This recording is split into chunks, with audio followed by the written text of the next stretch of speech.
ফিরে এলাম বিরতির পর। মাথার উপর চাপ রয়েছে ৬০ কোটি টাকার প্রতারণার অভিযোগ, আর সময় ভালো যাচ্ছে না বলি অভিনেত্রী শিল্পা শেট্টি এবং রাজ কুন্দ্রার। তারই মাঝে নিজেদের বিলাসবহুল রেস্তোরাঁ বন্ধের সিদ্ধান্ত নিলেন তারা। মাথায় ঝুলছে ৬০ কোটি টাকার খাড়া। এর মধ্যেই বড় সিদ্ধান্ত নিলেন শিল্পা শেট্টি। মুম্বাইয়ের বান্দ্রায় অতি আলোচিত রেস্তোরাঁর মালকিন তিনি। এবার সেই রেস্তোরাঁ বন্ধ করে দেওয়ার সিদ্ধান্ত নিলেন অভিনেত্রী। সময় ভালো যাচ্ছে না অভিনেত্রী শিল্পা শেট্টি এবং তার স্বামী রাজ কুন্দ্রার। তাদের বিরুদ্ধে উঠেছে ৬০ কোটি টাকার প্রতারণার অভিযোগ, যার ফলে বিপাকে পড়েছে তারকা দম্পতি। এর মধ্যে এবার শিল্পা ঘোষণা করলেন বান্দ্রায় তার রেস্তোরাঁ বাস্টিয়েন বন্ধ করার সিদ্ধান্ত নিয়েছেন তিনি। সমাজ মাধ্যমে একটি পোস্টের মাধ্যমে বাস্টিয়েন বন্ধ করে দেওয়ার খবর ঘোষণা করেন অভিনেত্রী। তিনি লেখেন, এই বৃহস্পতিবার একটি বড় অধ্যায়ের সমাপ্তি হচ্ছে। আমরা মুম্বাইয়ের অন্যতম গন্তব্যস্থল বাস্টিয়েন বান্দ্রাকে বিদায় জানাতে চলেছি ওই দিন। এই রেস্তোরাঁ আমাদের অসংখ্য সুখ স্মৃতি দিয়েছে, অসংখ্য মনে রাখার মতো রাতের সাক্ষী এই রেস্তোরাঁ। এই শহরের নিশি যাপনকে এক নতুন রূপ দিয়েছিল এই রেস্তোরাঁই। এবার তাকে বিদায় জানানোর পালা। শিল্পার এই পোস্টে আবেগপ্রবণ মুম্বাইবাসী। অভিনেত্রী আরও জানিয়েছেন, শেষবারের জন্য এই রেস্তোরাঁয় একটি বিশেষ অনুষ্ঠানের আয়োজন করেছেন তারা। এই অনুষ্ঠানে রেস্তোরাঁর সঙ্গে জড়িত বিশেষ অতিথিরাই নিমন্ত্রিত। স্মৃতি রোমন্থন করতে আর শেষবারের জন্য এই রেস্তোরাঁকে উদযাপন করতে এই অনুষ্ঠানের আয়োজন করা হয়েছে। এই রেস্তোরাঁর মালিকানা শিল্পা ও রাজ দুজনের কাছেই রয়েছে। ২০১৬ সালে তৈরি হয়েছিল রেস্তোরাঁটি। সামুদ্রিক খাবারের জন্য এই রেস্তোরাঁ বিশেষভাবে প্রশংসিত ছিল।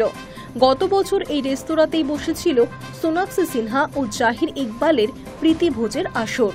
High news network.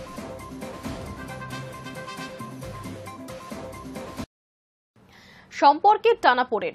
এতদিনের তিক্ত সম্পর্কের পর এবার একসঙ্গে মিমি এবং শুভশ্রী। শুভশ্রীর গালে চুমু খেল মিমি। মান অভিমানে পালা সাঙ্গ করে এবার একসঙ্গে ধরা দিলেন মিমি চক্রবর্তী এবং শুভশ্রী গঙ্গোপাধ্যায়। বুধবার সকালেই তাদের দুজনের মিষ্টি ভিডিও দেখে রীতিমতো অবাক হয়েছে নেটপাড়া। ঠিক কিভাবে সারপ্রাইজ দিলেন তারা অনুরাগীদের? বুধবার সকালে একটি রিল পোস্ট করেছেন রাজঘরণী শুভশ্রী নিজের ইনস্টাগ্রামে। সেখানে তাকে বলতে শোনা যায়, বলিউডের যদি দীপিকা থাকে তাহলে আমাদের আছে মিমি। আর এই কথা বলার সঙ্গে সঙ্গেই পাশে থাকা তাদের টিমের সদস্যদের দেখা যায় উচ্ছ্বাসে ফেটে পড়তে, যা দেখে রীতিমতো হাসে মিমি। এরপরই মিমি শুভশ্রীর গালে চুমু এঁকে দেয় ভালোবেসে।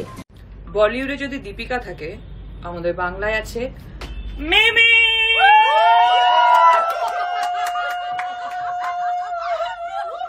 Stay tuned with Lady Superstar. এই ভিডিও ঝড়ের গতিতেই নেটপাড়ায় ভাইরাল। আর ঠিক ঝড়ের গতিতেই আছড়ে পড়েছে নেটিজেনদের নানা মন্তব্য। উল্লেখ্য, টলিপাড়ার দুই নায়িকার এই ভিডিও মুম্বাইতে শুট করা। ভিডিওর ক্যাপশনে শুভশ্রী লিখেছেন, ২০২৫ সালের সেরা কোলাব। এই ভিডিওতে নেটিজেনরা প্রশ্ন তুলেছেন, ২০২৫ সাল আর কি দেখাবে। কেউ আবার লিখেছেন, এই কোলাবের জন্যই অপেক্ষা করছিলাম। অনবদ্য অতীতের তিক্ত অভিজ্ঞতা ভুলে এর আগেই এক অনুষ্ঠানে এক হয়েছিলেন তারা দুজন। একসঙ্গে নাচের তালে তাল মিলিয়েছিলেন রাজের প্রাক্তন ও বর্তমান। সেই থেকেই দর্শকের মনে এই প্রশ্ন ঘুরপাক খাচ্ছিলই যে তারা কি অতীতের সব দ্বন্দ্ব ভুলে গিয়ে ফের বন্ধুত্বপূর্ণ সম্পর্কে ফিরছেন। এই ভিডিও এবার কার্যতই যেন সেই প্রশ্নের উত্তর হিসেবে ধরা দিল। তবে এই ভিডিওর কমেন্ট বক্সে নানা মন্তব্য উপচে পড়লেও রাজের কোনো মন্তব্য এখনো চোখে পড়েনি। পরিচালকের এক্ষেত্রে কোনো প্রতিক্রিয়া এখনো পাওয়া যায়নি। একটা সময় রাজ ও মিমির সম্পর্কের আলোচনা ছিল টলিপাড়ার হট টপিক। সম্পর্ক নিয়ে কখনোই কোনো রাগঢাক করেনি তারা। পরবর্তীতে মিমির সঙ্গে দূরত্ব বাড়ে রাজের, তৈরি হয় শুভশ্রীর সঙ্গে সম্পর্ক। ২০১৮ সালের মে মাসে শুভশ্রীর সঙ্গে গাঁটছড়া বাঁধেন রাজ। এরপর এক প্রকার মুখ দেখাদেখি বন্ধ ছিল তাদের। এবার হয়তো সেই তিক্ততার বরফই একটু একটু করে গলছে। Hi news network. আইএসএল এর আয়োজকদের সঙ্গে সর্বভারতীয় ফুটবল ফেডারেশনের মধ্যে চুক্তি নবীকরণ নিয়ে সিদ্ধান্ত সোমবার ঘোষণা করল না সুপ্রিম কোর্ট। জানানো হয়েছে দ্রুতই সংক্ষিপ্ত নির্দেশ দেওয়া হবে।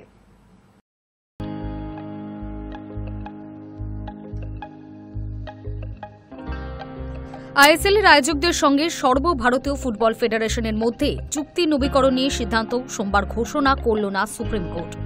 জানানো হয়েছে দ্রুতই সংক্ষিপ্ত নির্দেশ দেওয়া হবে। সেই ভিত্তিতে আগামী আইএসএল এর আয়োজক খুঁজতে টেন্ডার ডাকতে পারবে ফেডারেশন। বিচারপতি পি.এস. নরসিমা এবং বিচারপতি জয়মাল্য বাগচির বেঞ্চ এদিন জানিয়েছে, মাস্টার্স রাইটস এগ্রিমেন্ট নিয়ে একটি সংক্ষিপ্ত নির্দেশ দ্রুত দেওয়া হবে। তারপর ফেডারেশনের সংবিধান নিয়ে রায় ঘোষণা করা হবে। এদিন নরসিমা বলেন, রায় তৈরিই আছে, কিন্তু জাতীয় ক্রীড়া নীতি চালু হওয়া নিয়ে অনিশ্চয়তার কারণে আমরা তা ঘোষণা করতে পারছি না। অতিরিক্ত সলিসিটর জেনারেল কে.এম. নটরাজের কাছে বেঞ্চ প্রশ্ন করে, জাতীয় ক্রীড়া প্রশাসন নীতির নিয়ম এবং বাকি বিষয় কার্যকর করতে সরকারের কতটা সময় লাগতে পারে। এএসজি জানান, কাজ চলছে, 1 মাস, 3 মাস বা 6 মাস লাগতে পারে পুরোপুরি এই নীতি কার্যকর হতে। বেঞ্চ জানায়, রায় দানের জন্য ততদিন অপেক্ষা করা যাবে না, যতদিন না ক্রীড়া নীতি পুরোপুরি কার্যকর হচ্ছে ততদিন সুপ্রিম কোর্টের রায় বহাল থাকবে।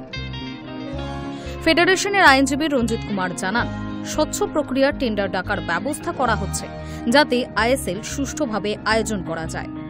2011-র জাতীয় ক্রীড়াবিধি, 2025-এর জাতীয় ক্রীড়া নীতি, ফেডারেশনের সংবিধান এবং ফিফা এবং এএফসির নিয়ম মেনে টেন্ডার আয়োজন করা হবে। তিনি এও জানান, এই কাজের জন্য স্বাধীন পেশাদার কোনো সংস্থাকে নিয়োগ করার কথা ভাবা হচ্ছে। ফেডারেশনের আইনজীবী বিগ ফোরের কথা উল্লেখ করেন, তবে সুপ্রিম কোর্ট জানায় তারা বিগ ফোর জাতীয় কিছুতে বিশ্বাস করে না। High news network.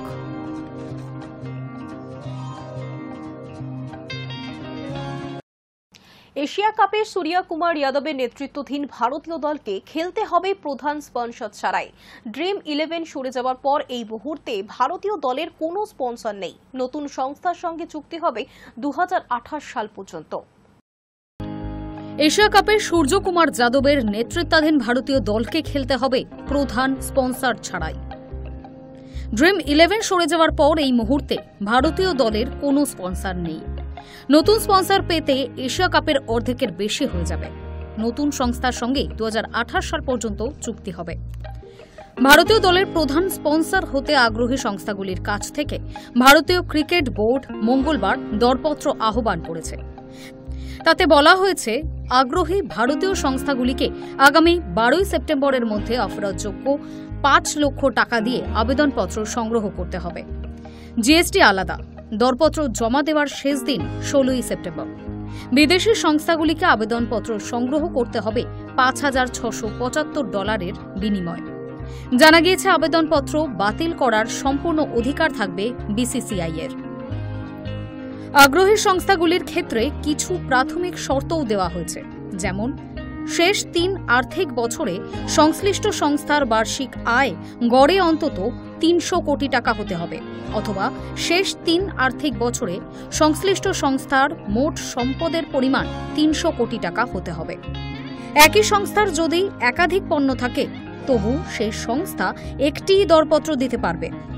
কোন ধরনের সংস্থাগুলি আবেদন করতে পারবে না তাও জানিয়ে দিয়েছে বিসিসিআই। আগামী এশিয়া কাপ শুরু হবে 9 সেপ্টেম্বর থেকে। ভারতের প্রথম ম্যাচ 10 সেপ্টেম্বর সংযুক্ত আরব আমির শাহির বিরুদ্ধে। বিসিসিআই এর বিজ্ঞপ্তি অনুযায়ী তার মধ্যে নতুন স্পন্সরের প্রক্রিয়া শেষ হবে না। স্বাভাবিকভাবেই এশিয়া কাপে ভারতীয় দলকে খেলতে হবে স্পন্সর ছাড়াই। তবে মহিলাদের একদিনের বিশ্বকাপ শুরুর আগে নতুন স্পন্সর চূড়ান্ত হয়ে যেতে পারে। বিসিসিআই কর্তাদের আশা, আগামী 3 বছরের প্রধান স্পন্সরের কাছ থেকে অন্তত 450 কোটি পাওয়া যাবে। Hi news network.